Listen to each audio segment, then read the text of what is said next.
Good evening po.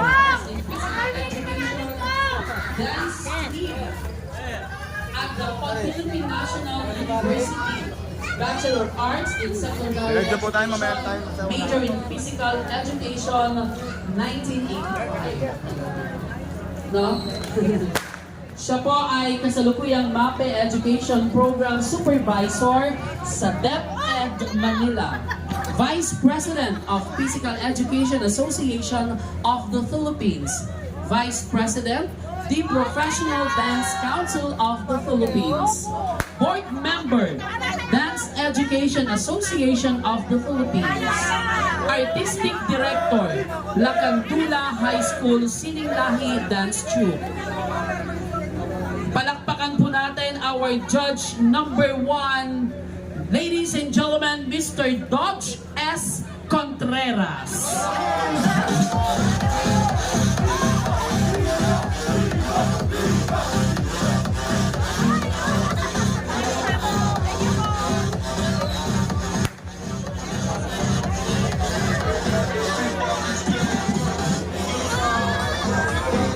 Sandali lang po.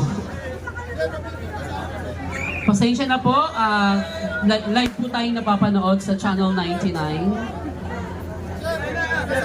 Our next judge is a choreographer from different festivals in Albay and out of Bicol region. Champion last 2015 and 2017 at Paroy Festival sa Libon, Albay. Champion of Tanay Hane Festival at Tanay Rizal last 2013 to 2019. Third placer ng Bambanti Festival 2020 sa province of Isabela. Pero bago ko po ipagpatuloy ang aking pagpapakilala sa ating susunod na hurado, mga batang tundo, kapiling na po natin, palakpakan po natin ang bagong tundo, bagong kongreso, Congressman Ernix Jonicio.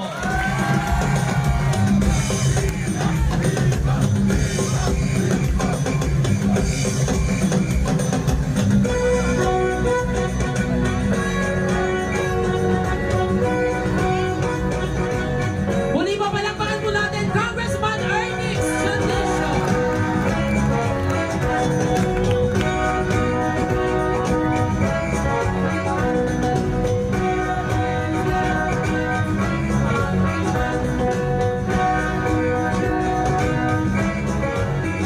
Okay, maraming salamat po and magandang gabi po sa ating minamahal ng Congressman Ernix Jonicio.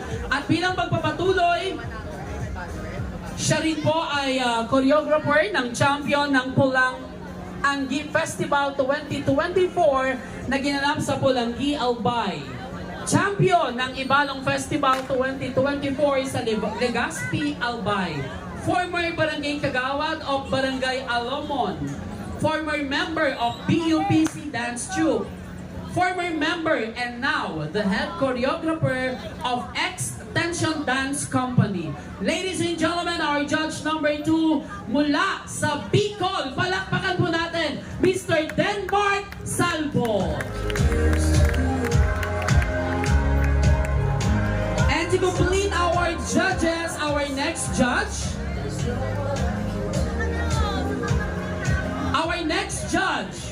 is an alumnus of the prestigious Bayanihan Philippine National Folk Dance Company, and as such has given talks and lectures on Philippine folk dance for various organizations, in particular Malaysia's National Arts Academy or Academy Seni Kebangsaan in Kuala Lumpur, Malaysia. He has now delved into backstage work and as such stage manager and assistant director of various theater projects and events, including those of National Commission for Culture and the Arts and the Cultural Center of the Philippines. Mga batang tundo, our third judge, Mr. Ching Danseco. So there you are, ating mga, alam ko, nasasakit ang ulo kung sino uuwi ngayong gabi ng 150,000 pesos. At sa pagkakataon pong ito, wag na po nating patagalin pa, ibibigay ko na po sa inyo ang ating pong minamahal na congressman, ang the working congressman, palakpakan po natin, Congressman Ernix Dionisio! Sa inyo lahat, mga participants at organizers ng Lakbayaw 2025, gusto kong magpasalamat sa lahat ng tumangkilik at sumusuporta sa programa ng Lakbayaw 2025 sa Bekshi ng Maynila, sa Tondo Ati-Atian Organization, sa lahat ng barangayan, sa iba't ibang tribo na sumali, mula po sa aming pamilya, ang pamilya Dionisio, ang aking tatay na si Jonix Dionisio, ang aking nanay na si Dinsay Dionisio, at syempre mula sa Your Miss Choice na pinangungunahan ni Yorme Isko Moreno, Vice Mayor Chi, 10 ng aming mga konsehal, Joaquin Domagoso, Doktora Konsehala Irma Alfonso, Ian Bansay Nieva, Colonel June Ibay, Konsehal Jesus Taga Fajardo at Chairman Bobby Hernane. Ako po si Congressman Ernix Dionisio,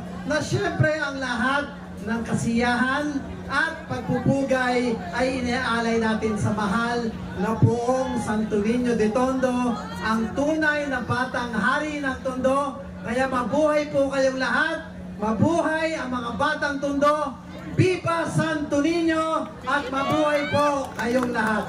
Muli, Manila! Maraming salamat! Maraming salamat po. Muli po, palakpakan po natin, Congressman Ernix Dionisio!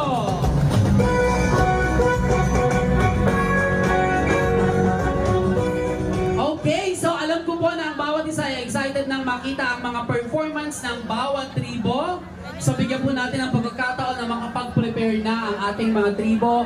Pwede na po tayong umexit dito sa Panday sa Velasquez, papasok po ng Peñalosa. Ikot po kayo. Sige po, yung mga tribo, i-ready nyo na po ang inyong mga performance, mag-relax na kayo. Ang inyong mga props, i-ready nyo na rin. Yan, so sino kaya ngayong gabi ang tatanghaling winner sa ating pong Lakbayaw Festival 2025? Siyempre, kailangan na nating iangat ang ating mga hurado.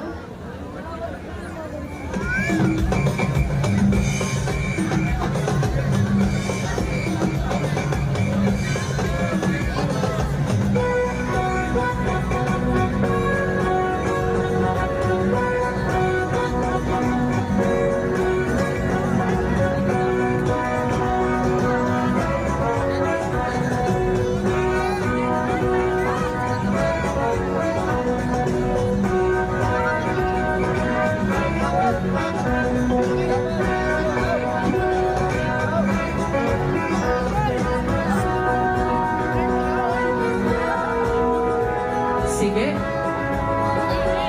Bexy, i-ready na natin ang group number 1.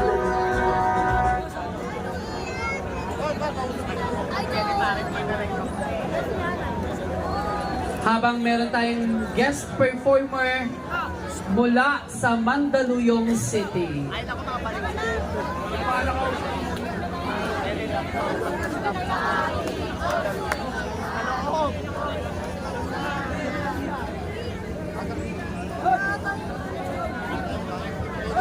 Yan, good luck sa inyong lahat. Yan ang ating mga tribo.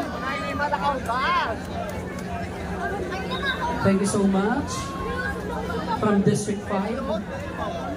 Okay, so bago po natin tawagin ang ating guest performer, makikiusap po ulit kami na bigyan po natin ng mas maluwag na espasyo ang ating mga performers, lalong-lalo na po yung ating mga contingent mula po sa iba't ibang barangay dito po sa ating minamahal na distrito.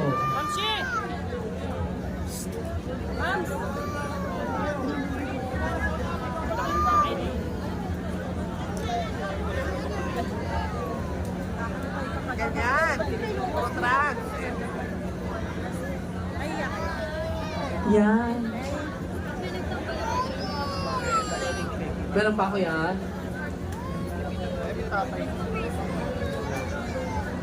Yung moving head. Mag-move yan.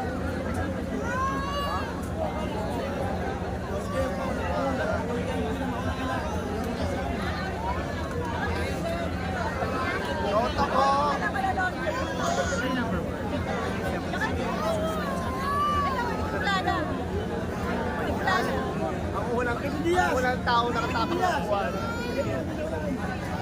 I would like to acknowledge the presence of Sec Gen Renan ng LGBT Pilipinas na kung saan ang Betsi ng Maynila po ay naka-umbrella po sa kanila. Mga bakla, palakpakan natin Sec Gen Renan from Bulacan.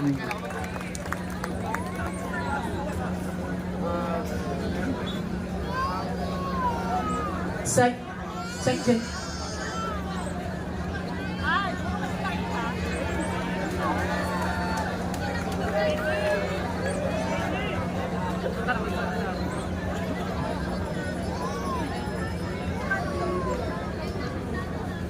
Kulang pa po ang space. Dito po sa kaliwa, yung ating po mga BTS makikiusap. Pakiusapan po natin sila na umatras pa po.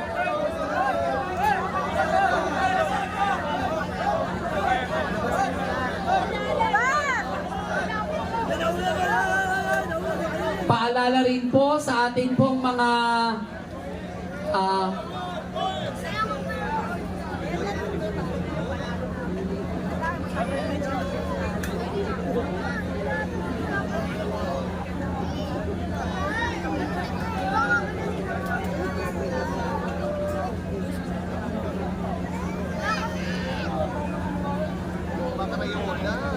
okay! Para po opisyal na buksan ng ating pong Lakbayaw Festival, hiling mo, isayaw mo kay Santo Niño Street Dance Competition. Palakpakan po natin mula sa Mandaluyong City, Baguitos Tribe! Bakit Mandaluyong?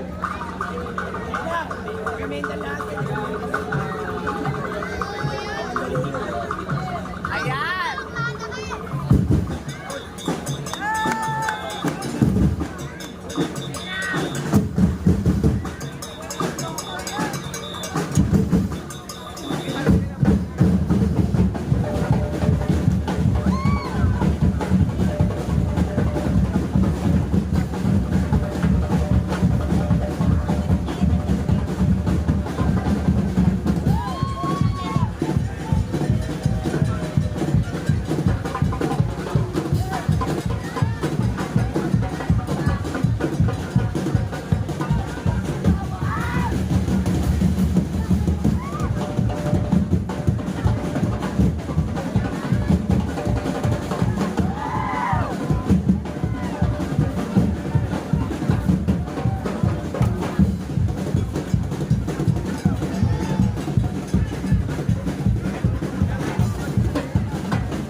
5.